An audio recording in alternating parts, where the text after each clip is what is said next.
ओम जय श्री हरि विष्णु। जय माता रानी। दोस्तों, आपके अपने चैनल धर्म साधना में आपका बहुत बहुत स्वागत है। माँ भगवती दुर्गा की कृपा आप और आपके पूरे परिवार पर सदा सर्वदा बनी रहे।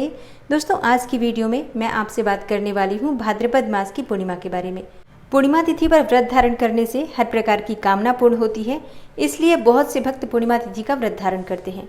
पूर्णिमा तिथि के दिन स्नान दान का बहुत अधिक महत्व माना गया है। आज के दिन पवित्र नदियों में स्नान करना चाहिए और अपने पितरों के निमित्त दान करना चाहिए।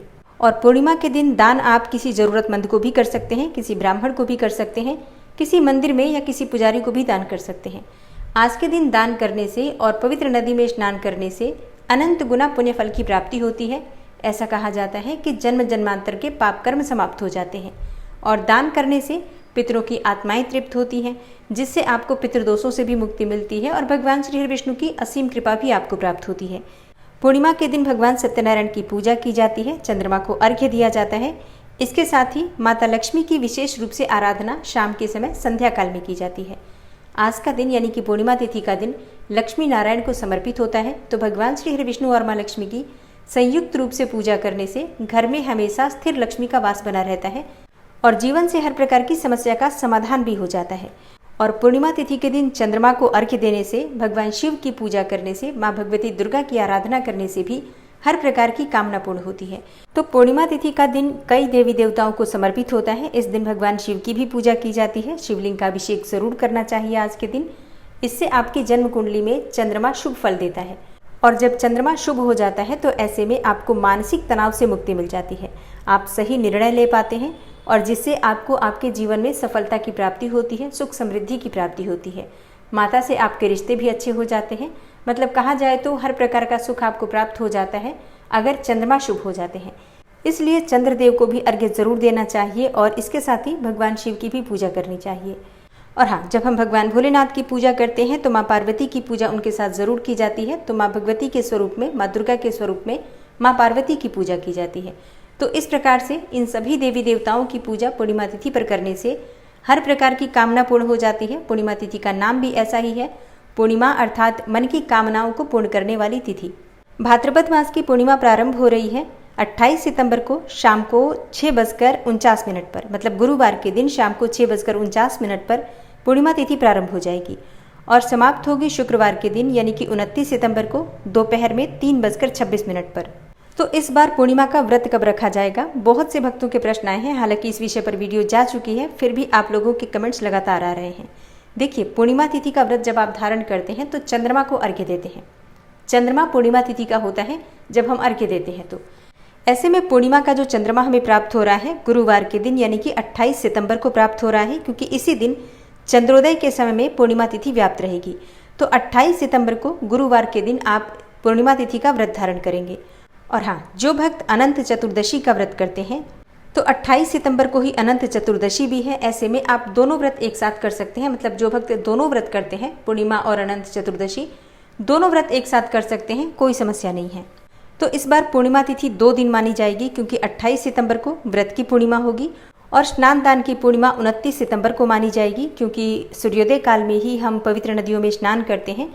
ऐसा शास्त्रों में कहा गया है कि ब्रह्म मुहूर्त में जब पूर्णिमा तिथि व्याप्त हो उसी दिन पूर्णिमा का स्नान किया जाता है। तो ऐसे में 29 सितंबर को सुबह आप पूर्णिमा तिथि का स्नान करेंगे और 29 सितंबर को ही पूर्णिमा का दान दिया जाएगा। मतलब जो लोग स्नान करने के बाद दान निकालते हैं, स्नान दान का जो नियम लेते हैं, वो 29 सितंबर को स्नान और दान दोनों करेंगे। स्नान करने के बाद दान करेंगे। और जो भक्त पूर्णिमा तिथि के दिन व्रत धारण करते हैं, फिर व्रत में वो दान करते हैं, तो पूर्णिमा तिथि के दिन अगर आप व्रत के समय दान कर रहे हैं तब तो आप 28 सितंबर को ही दान करेंगे और 29 सितंबर को आप दान भिजवा सकते हैं, या फिर आप चाहें तो 28 सितंबर को भी दान कर सकते हैं और 29 सितंबर को भी दान कर सकते हैं। मतलब अपनी इच्छा के अनुसार दोनों दिन थोड़ी थोड़ी सामग्री का दान किया जा सकता है। और दान किस चीज़ का किया जाता है? देखिए, पूर्णिमा के दिन वैसे तो आप किसी भी चीज़ का दान कर सकते हैं। सफ़ेद चीज़ों का दान विशेष रूप से किया जाता है, जैसे कि आप सफ़ेद चावल का दान कर सकते हैं, दही का दान कर सकते हैं, दूध का दान कर सकते हैं, चीनी का दान कर सकते हैं, मोती का दान कर सकते हैं, चांदी का दान कर सकते हैं, सफ़ेद वस्त्रों का दान कर सकते हैं। मतलब अपनी इच्छा के अनुसार, अपनी सामर्थ्य के अनुसार किसी भी वस्तु का दान कर सकते हैं। और हाँ, ज़रूरी नहीं आप सफ़ेद चीज़ों का ही दान करेंगे।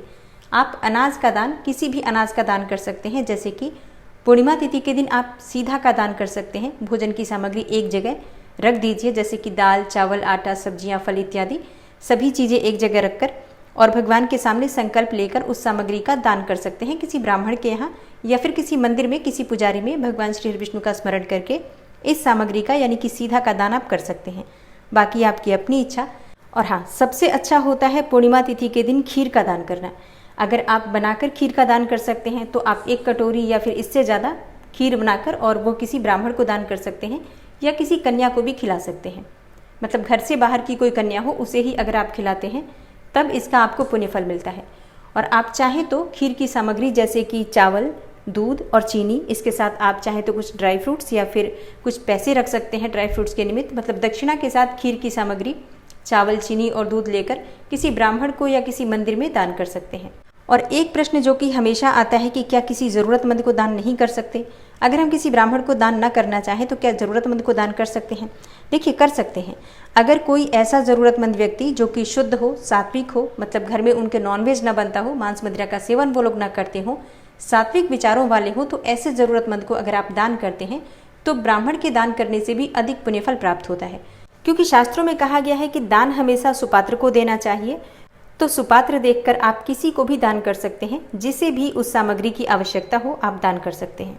और पीपल की पूजा पूर्णिमा तिथि के दिन जरूर करनी चाहिए। अगर आपके घर के आसपास पीपल का वृक्ष है तो वहां जाकर आपको दीपदान करना चाहिए और दूध में थोड़ा सा जल मिलाकर, मतलब दूध में जल मिलाकर एक पात्र में भरकर और इसमें शक्कर डालकर, पुष्प डालकर, अक्षत डालकर ये सामग्रियों के साथ आप किसी पीपल की जड़ में अर्पित करते हैं तो श्री हरि विष्णु और माँ लक्ष्मी की कृपा आपको प्राप्त हो जाती है। इसमें कोई संशय नहीं है।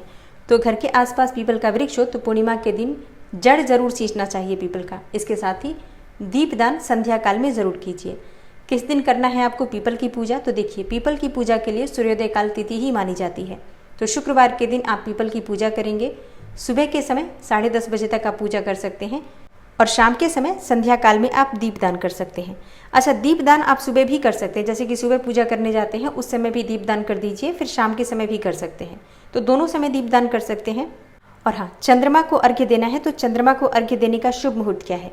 चंद्रमा को अर्घ्य देने का शुभ मुहूर्त है शाम को 6:16 पर, या कई स्थानों पर इससे 2 मिनट पहले या 2 मिनट बाद भी चंद्रमा दिखाई दे सकते हैं। तो आपके यहाँ जब चंद्रमा उदित होंगे तब चंद्रमा के दर्शन करके उनको देखते हुए आप अर्घ्य दे सकते हैं दूध से।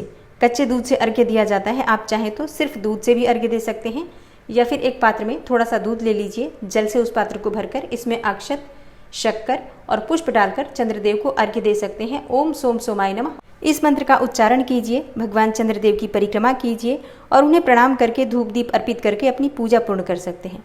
अच्छा, चंद्रमा को अर्घ्य सभी दे सकते हैं, मतलब ज़रूरी नहीं है आप व्रत धारण करेंगे, बिना व्रत किए भी चंद्रमा को अर्घ्य दे सकते हैं।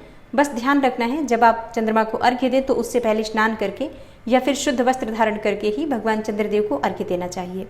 और शास्त्रों के अनुसार ऐसा कहा जाता है कि माँ लक्ष्मी का विचरण पूर्णिमा तिथि की रात्रि में होता है अपने भक्तों के घर में। ऐसे में पूर्णिमा तिथि के दिन जागरण करना चाहिए और माँ लक्ष्मी की विधि विधान से पूजा करनी चाहिए। तो हर पूर्णिमा के दिन आपको ऐसा करना चाहिए। मतलब सभी पूर्णिमा और अमावस्या जो होती है वो माँ लक्ष्मी को बहुत प्रिय होती है। तो आपको शाम के समय संध्या काल में अपने घर के मंदिर में एक दीपक प्रज्वलित करना है शुद्ध घी का, और इसके बाद माँ लक्ष्मी की विधि विधान से पूजा कर लीजिए। श्री हरि विष्णु और माँ लक्ष्मी दोनों की संयुक्त मूर्ति या प्रतिमा जो आपके पास है विराजमान करके धूप, दीप, अक्षत, पुष्प इत्यादि सभी चीज़ें अर्पित करके खीर का प्रसाद भोग में लगा दीजिए। और हाँ, इसके साथ ही आप चाहें तो अनार के दानों का भोग माँ लक्ष्मी को लगा सकते हैं। मतलब अगर आपके पास उपलब्ध हो तो शास्त्रों में ऐसा कहा गया है कि माँ लक्ष्मी को अनार बहुत प्रिय है। तो अगर आप चाहें तो अनार के दाने निकालकर एक पात्र में रखकर और माँ लक्ष्मी के सामने अर्पित कीजिए, खीर अर्पित कीजिए। आप चाहें तो सफ़ेद मिठाई भी ले सकते हैं। मतलब विधि विधान से जितनी भी आपके पास सामर्थ्य हो उस अनुसार माँ लक्ष्मी की पूजा कीजिए। और इसके बाद वहीं बैठकर आपको श्री सूक्त के 16 पाठ करने हैं। 16 पाठ श्री सूक्त के करने हैं, मतलब 16 बार श्री सूक्त का पाठ आपको करना है और माँ लक्ष्मी से प्रार्थना कीजिए। निश्चित ही आपकी आर्थिक तंगी दूर हो जाती है। श्री सूक्त का पाठ जहाँ पर होता है, जिस घर में होता है, माँ लक्ष्मी वहाँ पर रहने के लिए बाध्य हो जाती हैं, ऐसा शास्त्रों में कहा गया है। तो आप में से कई लोगों के प्रश्न आ रहे हैं कि हम आर्थिक रूप से बहुत परेशान हैं। देखिए, परिश्रम तो करना ही पड़ता है, तभी धन अर्जित होता है, लेकिन परिश्रम के साथ अगर माँ लक्ष्मी की आराधना भी की जाती है तो उस परिश्रम का फल आपको अच्छा प्राप्त होता है, मतलब लाभ मिलता है आपको उस परिश्रम का। इसके लिए प्रतिदिन घर में श्री सूक्त का पाठ कीजिए। आप चाहें तो कनकधारा का पाठ भी कर सकते हैं। अच्छा, अगर आप लोग पढ़ नहीं पाते हैं स्वयं से तो आप सुन भी सकते हैं, या फिर चाहें तो संस्कृत नहीं पढ़ पाते हैं तो हिंदी में भी पढ़ सकते हैं।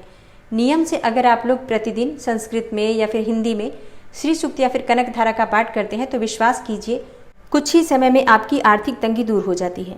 लेकिन धैर्य रखकर आपको ये उपाय करना है। जब आप माँ लक्ष्मी की पूजा करते हैं, श्री हरि विष्णु की पूजा करते हैं, तो ये आवश्यक नियम है कि आपके घर में नॉनवेज नहीं बनना चाहिए। अगर आप लोग मांस मदिरा का सेवन करते हैं तो कितने भी उपाय कर लेंगे उसका आपको लाभ नहीं मिलता है। इसलिए सबसे पहले घर से आपका नॉनवेज दूर होना चाहिए। फिर उसके बाद आप श्री सूक्त पढ़िए, विष्णु सहस्त्र नाम का पाठ कीजिए, या कोई छोटा सा भी उपाय करते हैं तो उसका लाभ आपको बहुत अधिक प्राप्त होता है। आप लोगों में से बहुत अधिक कमेंट्स इसी बात के आ रहे हैं कि हम आर्थिक रूप से बहुत परेशान हैं। ऐसे में आप अपनी दिनचर्या पर पहले ध्यान दीजिए। घर में किसी भी प्रकार से नॉनवेज न बने, मांस मदिरा का सेवन न हो, और इसके अलावा किसी की भी चुगली, किसी की भी निंदा घर में नहीं होनी चाहिए। किसी के भी प्रति आपको क्रोध नहीं होना चाहिए। किसी भी दूसरे को देखकर आपको मन में किसी प्रकार की ईर्ष्या नहीं होनी चाहिए। मतलब देखिए, इन छोटे छोटे कामों से क्या होता है, जो भी आप पुण्य करते हैं सभी पुण्य नष्ट हो जाते हैं, तो उसका पुण्य फल आपको मिलता ही नहीं है। तो आप इन गलतियों पर ध्यान दीजिए और इसी पूर्णिमा से आप ये उपाय शुरू कीजिए। मतलब शुक्रवार से या फिर गुरुवार से, जिस भी दिन आपसे हो सके आप ये उपाय प्रारंभ कीजिए और दिवाली तक लगातार कीजिए। प्रतिदिन 16 पाठ नहीं कर पाते हैं तो कम से कम आज 16 पाठ कर लीजिए, फिर प्रतिदिन आप 3 पाठ कर लीजिए और दिवाली तक लगातार कीजिए। आपके घर में दिवाली से पहले परिवर्तन आना निश्चित है, इसमें बिल्कुल भी संशय नहीं है। और आप खुद कमेंट करके मुझे बताएंगे कि आपके जीवन में परिवर्तन हो रहा है। लेकिन परिश्रम भी कीजिए, प्रयास भी कीजिए, इसके साथ ही अपने आचार विचार व्यवहार शुद्ध कीजिए, फिर आप इस उपाय को कीजिए। उम्मीद करती हूँ आप लोग मेरी बात को समझेंगे, क्योंकि माँ लक्ष्मी की कृपा पाने के लिए माँ लक्ष्मी की आराधना से बढ़कर कोई और उपाय ही नहीं है। तो माँ लक्ष्मी का उपाय अगर आप करते हैं, इन सभी बातों का ध्यान रखिए, ज़रूर आपके जीवन में परिवर्तन होगा। तो एक बार फिर से सुन लीजिए, पूर्णिमा का व्रत रखा जाएगा 28 सितंबर 2023 को और स्नान दान के लिए 29 सितंबर की पूर्णिमा मान्य होगी। इसके अलावा सत्यनारायण भगवान की कथा आप दोनों दिन में कभी भी कर सकते हैं। 28 सितंबर को भी कर सकते हैं, 29 सितंबर को भी कर सकते हैं। कल अनंत चतुर्दशी है, तो अनंत चतुर्दशी के दिन पूजा किस प्रकार से करनी चाहिए, अनंत चौदस का धागा किस प्रकार से बनाना चाहिए, कब और कैसे उसे बांधना चाहिए, ये सारी जानकारी की वीडियो चैनल पर अपलोड हो चुकी है। अगर आपने उसे नहीं देखा है तो ज़रूर देख लीजिए।